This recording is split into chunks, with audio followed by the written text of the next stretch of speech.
नमस्कार। विवाह के विनोद में आज फिर से आपका स्वागत है। मैं एस एन विनोद आज फिर हाजिर हूँ आपके समक्ष आज की सर्वाधिक चर्चित सुर्खी पर अपने विचार दें। आप सबने आज खबर पढ़ी होगी। कल लोकसभा में 4 कांग्रेसी सदस्यों को सदन के अंदर हंगामा खड़ा करने के आरोप में सरकार के प्रस्ताव पर, बल्कि प्रस्ताव को स्वीकृत करते हुए लोकसभा के सत्र की शेष अवधि के लिए निलंबित कर दिया। जी हाँ, 4 कांग्रेसी सांसदों को लोकसभा के चालू सत्र की शेष अवधि तक के लिए निलंबित कर दिया गया। स्वाभाविक रूप से विपक्ष ने इसका विरोध किया, विशेषकर कांग्रेस ने, और कांग्रेस की ओर से कहा गया कि यह लोकतंत्र को कलंकित करने वाला निर्णय है। लोकतंत्र को कलंकित करने का निर्णय क्या सचमुच? मैं याद दिलाना चाहूंगा। पहले यह जान लें, संसद के अंदर जनता द्वारा निर्वाचित जनप्रतिनिधि सांसद बनकर जाते हैं। हमारी संसदीय लोकतांत्रिक व्यवस्था में उनका स्थान बहुत ही ऊंचा है। वो जनप्रतिनिधि हैं, जनता की बातों की, जनता की भावना को संसद के अंदर प्रकट करते हैं। सरकार की नीतियों को अगर वह उन्हें लगता है कि इसमें कोई त्रुटि है, उसका ध्यान आकर्षित करते हैं, आलोचना करते हैं, आवश्यकता पड़ने पर सरकार की नीतियों का समर्थन भी करते हैं। यह एक संसदीय लोकतांत्रिक परंपरा है। यह हमारे लोकतंत्र की खुशबू है। ऐसे में जब संसद के अंदर हंगामा खड़ा होता है, जैसा कि कल हुआ, और 4 सदस्यों को सत्र की शेष अवधि के लिए निलंबित कर दिया जाता है, तो सवाल खड़े होते हैं कि क्यों? अगर कांग्रेस कहती है कि यह लोकतंत्र को कलंकित करने वाली घटना है, तो इस पर बहस तो होगी। क्या ऐसी घटना संसद के अंदर पहली बार हुई? और यह देखना पड़ेगा कि ऐसी घटनाएं होती क्यों है। ध्यान रहे, संसद चलाने की अहम जिम्मेदारी सरकार की होती है, पीठासीन अधिकारियों की होती है कि वे संसद को सुचारू रूप से कैसे चलाए। विपक्ष को भी विश्वास में लेकर समय समय पर चर्चा कर यह सुनिश्चित करना पीठासीन अधिकारी का कर्तव्य है, दायित्व है।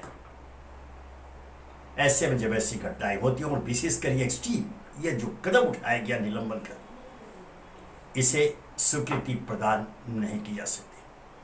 क्या पूर्व में ऐसी घटना नहीं हुई है? मैं याद दिला दूं, ऐसे भी दृष्टांत मौजूद हैं जब संसद का पूरा सत्र हंगामे की भेंट चढ़ा दिया गया हो, और तब ध्यान देंगे, और तब विपक्ष में वही लोग थे जो आज सत्ता पक्ष में हैं।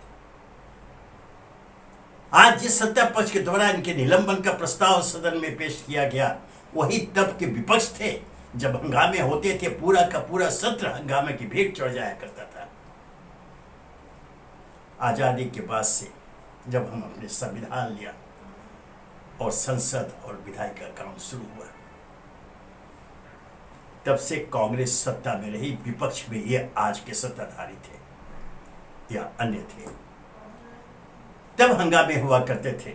उस समय बात उठती थी कि संसद की गरिमा को कायम रखे, ऐसा नहीं हुआ।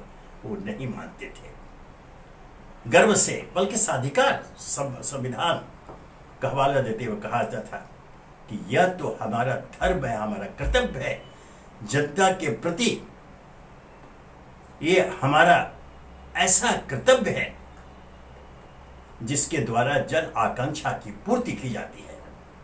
जनता अगर हमें निर्वाचित करके भेजती है उनकी समस्याओं को, उनकी बातों को उठाने के लिए, देश हित में अनेक ऐसे सवाल उठते हैं जिसका सीधा सरोकार जनता के होता है, और जनता अपेक्षा करती है, अर्थात मतदाता अपेक्षा करता है कि उनके निर्वाचित जनप्रतिनिधि संसद में इन बातों को उठाएंगे और कोई सकारात्मक निर्णय कदम के साथ वापस हमारे पास आएंगे।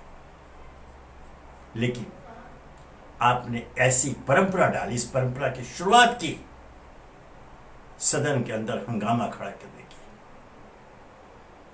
इसमें दोष किसका है? आपने इसका समाधान ढूंढने की जगह, कोई सकारात्मक कदम उठाने की जगह आप एक्सट्रीम पर चले गए, सदस्यों के निलंबन का प्रस्ताव लेकर आते हैं। ध्यान रखें, आप सर्वेक्षण करा लें, आम राय जनता की ले लें। जनता आपके इस कदम के हक में नहीं है। आपकी तरह वो भी जो निलंबित सांसद है, जन निर्वाचित प्रतिनिधि है, हो सकता है उनका आचरण संसद की गरिमा को ठेस पहुंचाने वाला, लेकिन कायदे से होना यह चाहिए था कि पीठासीन अधिकारी चाहे लोकसभा के अध्यक्ष हों या जो उस समय उस कुर्सी पर बैठे हों, जो अध्यक्षता कर रहे हो, ये उनका दायित्व था, बल्कि ये कर्तव्य था, धर्म था कि सदन की कार्यवाही स्थगित कर विपक्ष के नेताओं को आमंत्रित कर अपने कक्ष में बातचीत करते, उन्हें समझाते, उनके दायित्व का एहसास कराते, संसद की गरिमा को चिन्हित करते। तब मैं समझता हूं कि कोई भी निर्वाचित जनप्रतिनिधि संसद के अध्यक्ष अथवा पीठासीन अधिकारी के अनुरोध के खिलाफ नहीं जाएगा। लेकिन उसकी जगह सरकार की ओर से एक प्रस्ताव आता है उनके निलंबन का, और आपके वो बहुमत है संसद के अंदर, आप तो कोई भी प्रस्ताव पारित करवा लेंगे। आपने प्रस्ताव पारित करवा लिया उनके निलंबन का। इसकी आलोचना अगर हो रही है तो बिल्कुल सही हो रही है। अब दूसरा पहलू यह आता है कि आखिर ऐसा होता क्यों? ध्यान रखें, विशाल भारत है, बहुत बड़ा देश है, विभिन्न धर्म, जाति, वर्ग, संप्रदाय के लोग प्रतिनिधि के रूप में आते हैं, अलग अलग परंपराओं के साथ आते हैं, अलग अलग वेशभूषा में आते हैं, अलग अलग भाषा है, बोलियां हैं। उन्हें एक साथ एक मंच पर ला करके एक बहस के ऊपर उनका ध्यान आकृष्ट करना, निर्णय लेना, यह एक अत्यंत ही महत्वपूर्ण दायित्व पीठासीन अधिकारी का होता है और सरकार का होता है। पूरा दोहरा दो, संसद ठीक से चले, सुचारू रूप से चले, इसकी जिम्मेदारी सरकार की होती है। इस जिम्मेदारी सरकार भाग नहीं सकती। तो यह ऐसी व्यवस्था क्यों नहीं होती? ऐसे कदम उठाने की क्यों आवश्यकता पड़ती है किसी का निलंबित कर दिया जाए? पहले भी ऐसे बहुत सारे हंगामे होते थे। अध्यक्ष संसद की कार्यवाही स्थगित कर चर्चा करते थे, जैसा मैंने कहा यह होना चाहिए, ऐसा हुआ है, होता रहा है।